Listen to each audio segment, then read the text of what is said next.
Bonjour à tous et bienvenue aux nouveaux arrivants. Je suis ravi que la dernière vidéo sur l'euro vous ait plu. Rassurez-vous, nous n'allons pas abandonner les monnaies fiat. Non, non, j'y tiens trop. Surtout que la guerre monétaire va nous occuper des années, peut-être des décennies si cette chaîne continue à grossir à ce rythme-là. Déjà, je vous remercie. Et aujourd'hui, donc, nous allons voir pourquoi ETH, oui, pourquoi Ethereum, la deuxième plus grande crypto-monnaie en termes de capitalisation sur le marché, va probablement revenir en force. Rappelez-vous que je ne connais pas l'avenir, malheureusement, mais que je vais vous présenter ici donc, tout un tas d'arguments qui montrent qu'on a de grandes chances de voir sur les prochaines semaines, prochains mois, ETH surperformer peut-être déjà le marché, mais notamment Bitcoin. Je vais vous montrer que ce pari jusqu'à très récemment n'était pas du tout envisagé, et d'ailleurs c'est toujours bon, rappelez-vous, d'être contrarien. Lorsque la masse, il ne faut pas middle curver. Je vous renvoie pareil à une ancienne vidéo où je vous explique qu'est-ce que le middle curving. Il ne faut pas être avec la masse. Il faut être soit avec les plus intelligents, c'est pas facile, soit il faut être avec les plus bêtes. Je ne sais pas quel est choisissez votre camp. En tout cas, il ne faut pas être au milieu. Et le pari ETH n'était plus à la mode, mais il risque de le revenir et je vais vous expliquer pourquoi. On va parler des revenus que génère Ethereum et de la principale activité sur la blockchain. Quelle est la principale activité qui rapporte gros? Et je vais vous montrer, je vais vous expliquer quel est le business plan ultime de ces dernières années, on peut le dire, parce que la boîte que je mentionnerai est probablement une des boîtes les plus rentables au monde. Que nous disaient donc les journaux il y a encore 2 à 3 semaines? Vous voyez l'article ici, titre « La dégringolade continue pour Ethereum ». Cet article, il date du 10 novembre. J'en ai sélectionné 3 au hasard, mais il y en a tout un paquet. Celui-là, il date du 14 octobre, toujours en 2024 évidemment. Quel est le problème actuel avec Ether? Et on se pose la question, on cherche à comprendre. Et enfin, le prix d'Ethereum chute, trouvera-t-il un moyen de se retourner? Voilà, lorsque les journaux, alors c'est des journaux spécialisés évidemment, on n'est pas encore au stade de l'euphorie où ça passera sur TF1, mais ça va venir, ça va venir. Sur TF1, vous entendrez parler d'Ethereum. Ouais.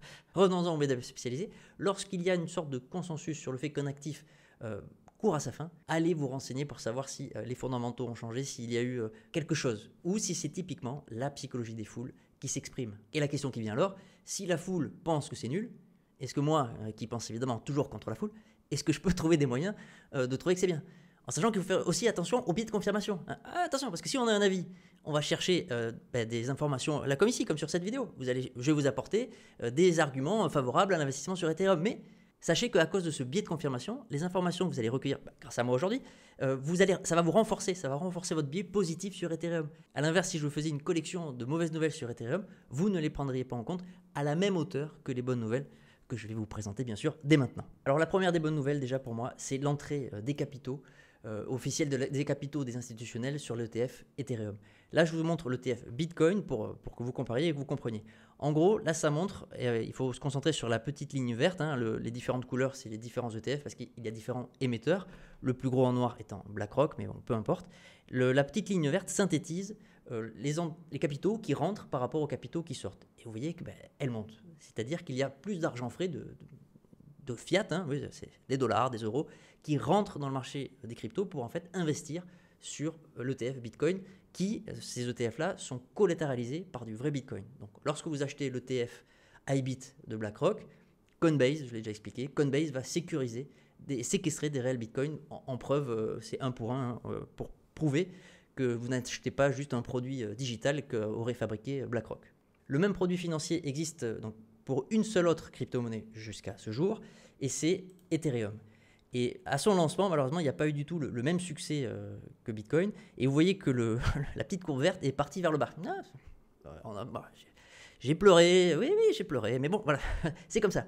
C'est parti vers le bas. Et vous voyez que récemment, non seulement on part par le haut, mais enfin, nous sommes passés positifs. Enfin, donc les inflows, le cash rentrant sur ce produit financier est supérieur au cash sortant. Alors pourquoi Ethereum ressusciterait d'entre les morts? Première raison, c'est parce que le réseau génère un revenu. Oui, vous m'avez bien entendu, le réseau Ethereum génère un revenu. Et ça, on peut le voir sur Defilama qui classe donc les différents revenus des différentes blockchains ou applications ou entreprises. Et vous voyez que Ethereum apparaît en second et il génère actuellement, sur l'année déroulante, 2,5 milliards de dollars par an. Et là, vous voyez que la première position est occupée par Tether. Alors, qu'est-ce que c'est Tether? Tether est le plus gros émetteur de stablecoin. Qu'est-ce qu'on fait? On repasse dans notre monde fiat. L'entreprise séquestre de véritables dollars dans des banques traditionnelles et elle émet un stablecoin, un USDT, donc une crypto-monnaie qui égale 1 dollar sur les différentes blockchains. Elle peut le faire sur plusieurs blockchains. Tout l'argent qu'elle a accumulé sur les banques traditionnelles, évidemment, elle ne le laisse pas au repos. Elle ne le laisse pas sur des comptes courants en train de dormir. Rappelez-vous. Ils sont bien au courant de l'inflation, de la création monétaire qui détruit le pouvoir d'achat de nos monnaies fiat. Donc elle le place. Elle le place notamment dans des obligations à court terme du Trésor américain. Donc elle prête son argent à court terme aux États-Unis. Elle bénéficie donc des intérêts payés par l'État américain. Et lorsqu'on a, alors aujourd'hui Tether c'est plus de 130 ou 140 milliards de capitalisation. L'entreprise a émis plus de 140 milliards sur les blockchains, ce qui veut dire qu'elle a dans ses coffres, dans ses différents comptes, 140 milliards de dollars dans les tuyaux fiat classiques. Donc évidemment elle n'investit pas tout car il faut qu'elle reste liquide. Si vous êtes en USDT, stablecoin, dollar, et que vous souhaitez repasser dans le monde fiat, il faudra qu'elle puisse le faire. Et si les obligations, c'est des contrats, l'argent, il est séquestré pendant 3 mois, 6 mois, 1 an, en fonction de la durée de l'obligation. Si toute cette liquidité est bloquée, elle ne pourra pas répondre à cette demande. Donc elle ne peut pas mettre à travailler 100% de ces dollars. Et c'est d'ailleurs le travail, la subtilité de ces entreprises, c'est ce qu'elles doivent bien manager pour ne pas se retrouver en manque de liquidité. Ça serait terrible. Elle aurait l'argent, mais il ne serait pas disponible et ça peut créer évidemment de graves problèmes. Rassurez-vous pour Tether, ils s'en sortent parfaitement bien et comme je vous le disais, c'est donc l'activité, c'est ça l'activité actuellement la plus rentable et une des plus rentables du monde. Je crois qu'ils sont à peine une centaine d'employés et ils génèrent, comme vous l'avez vu, plus de 5 milliards par an. Ils ont évidemment de nombreux concurrents, le deuxième étant Circle, donc qui émet l'USDC, c'est pareil, c'est un autre stablecoin dollar et regardez, pareil, le Circle génère 1,3 milliard de dollars par an, donc ils doivent être confortables aussi. Et il y a des protégés, comme usual, qui cherchent à concurrencer au niveau de la blockchain, au niveau de la décentralisation, et où ces revenus, je simplifie, les revenus provenant par exemple des intérêts payés par les États si on leur fournit de la liquidité fiat classique, seraient redistribués aux détenteurs du token usual. C'est un des exemples de projets qui peut permettre de redistribuer, de répartir les cartes et de mutualiser les bénéfices pour changer de la mutualisation des pertes. Autre raison, je ne sais pas si vous connaissez la loi de Metcalfe. Metcalfe, donc, c'est un homme qui a inventé le réseau, enfin qui a co-inventé le réseau Ethernet, qui a participé donc au développement, à l'essor d'Internet, qui est une invention préalable au réseau Ethernet. Et donc cette loi stipule que l'utilité du réseau est proportionnelle au carré du nombre de ses utilisateurs. Et donc plus un réseau agrège d'utilisateurs, plus il va en fait avoir une valeur en soi et la courbe est exponentielle. Et c'est pour ça que j'ai titré Star Crypto Wars, en plus de la blague, car il y a une véritable guerre à la captation des utilisateurs, notamment pour les blockchains qui réalisent à peu près les mêmes projets, qui sont dans le même segment. Ethereum, Solana, Ada Cardano, ce sont des Layer 1, c'est là où se construisent les fameux protocoles, applications de la finance décentralisée, et ils sont donc dans le même segment. Bitcoin, lui, a gagné, il a son segment, et je pense que tous les autres protocoles, quel que soit celui qui gagnera, sera complémentaire du réseau Bitcoin, qui déjà a permis l'échange de valeur entre les êtres humains sans intermédiaire, et qui a donc permis tout le reste. Maintenant que vous connaissez cette loi, on peut se demander où en est le réseau Ethereum. Est-ce qu'il est vraiment très utilisé ? Et pour ça, je vous ramène sur Defilama. Je vous l'ai déjà dit, c'est un site exceptionnel. Attention, pour la DeFi, il est indispensable. Et il y a tellement d'informations, encore une fois, il faut savoir les trier. Mais defilama.com. Là, vous voyez en gros les réseaux qui contiennent le plus d'argent, le plus de capitalisation. Et vous voyez que cette fois-ci, c'est plus Tether, c'est plus une application. Ethereum contient le plus d'argent sur son réseau. Et on est aujourd'hui à plus de 71 milliards de dollars qui circulent donc dans les tuyaux Ethereum.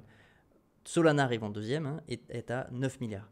Si Solana dépasse, si le nombre d'utilisateurs, le nombre d'applications dépasse, peut-être qu'à ce moment-là, Solana explosera et Ethereum sera relayé une bonne fois pour toutes. Mais pour le moment, regardez, c'est pareil en termes de protocole, 1233 construits sur Ethereum, 184 sur Solana. Le nombre de développeurs, le nombre d'applications est bien supérieur sur le réseau Ethereum. Comme vous voyez, la quantité d'argent qui circule encore l'est aussi. Et en soi, ça a une valeur. Valeur qui, quels que soient les fondamentaux, va fluctuer énormément, là je reparle du prix, en fonction de la psychologie des foules. Et donc, qu'est-ce qu'on fait ? On regarde la technique. Passons sur la paire ETH face au dollar. Alors, nous sommes en mensuel et vous voyez, magnifique bougie. Voilà, la clôture, ce qui compte dans les techniques, c'est les clôtures. On a une clôture absolument magnifique. Le rapport de force entre les acheteurs et vendeurs est bien du côté des acheteurs. Nous avons donc les probabilités avec nous, le vent dans le dos pour que cette hausse se poursuive prochaines semaines, ces prochains mois. On va profiter de la clôture mensuelle quand même pour regarder Bitcoin. Je vous l'ai partagé assez souvent. Là, on est en très très long terme. Et si on regarde à plus court terme, en plus, voilà, dans le RSI, donc c'est le rapport de force entre acheteurs et vendeurs, on vient de passer en surachat. Et ça, c'est une bonne nouvelle. Alors, tôt ou tard, ça refroidira. On connaîtra l'euphorie et les gros vendront massivement et reprovoqueront un petit hiver crypto, peut-être un gros hiver crypto. Encore une fois, je ne connais pas le futur. Mais le fait que cet indicateur passe en surachat dans cette échelle de temps peut signifier, à moins que ça soit invalidé, que l'accélération la plus folle est encore devant. ETH BTC en mensuel, donc là vous voyez qu'en mensuel, il n'y a pas eu match. Voilà. BTC a éclaté Ether sur ces dernières années. La bougie de la clôture, en fait, une sorte de bougie d'incertitude. C'est ni bon ni mauvais, c'est une grosse stabilisation. On est par contre au niveau du rapport de force en mensuel et toujours dominé par les vendeurs. Mais ce que je voulais vous montrer, très très intéressant, est qu'en hebdomadaire, déjà, ici, ces 3 bougies-là, c'est un signal de retournement, bon, c'est déjà pas mal, mais on a également une divergence, et là, on va mieux la voir comme ça. L'action du prix, vous voyez, a réalisé de nouveaux plus bas, alors que l'action du RSI, non. Et ça signe un début de changement de ce fameux rapport de force. Les vendeurs ont réussi à pousser le prix plus bas, mais perdent de la force par rapport aux acheteurs. Et très souvent, très fréquemment, ceci peut être un signal extrêmement haussier, surtout qu'on a également des volumes qui sont rentrés. Donc il y a encore, on a beaucoup de résistance sur la tête, donc ça va peut-être pas partir en ligne droite ou peut-être que ça va repartir à la baisse. L'analyse technique n'est pas prédictive. Cependant, on l'a vu par le passé, c'est pareil, quand ça part, en général, ça part de façon très violente. Et donc nous sommes encore, si la hausse se confirme, nous sommes encore qu'au début. Et nous allons suivre ensemble pour ceux qui nous ont rejoints. N'hésitez pas à claquer le pouce, à vous abonner si ce n'est pas déjà fait. Et je vous dis à très vite. Salut.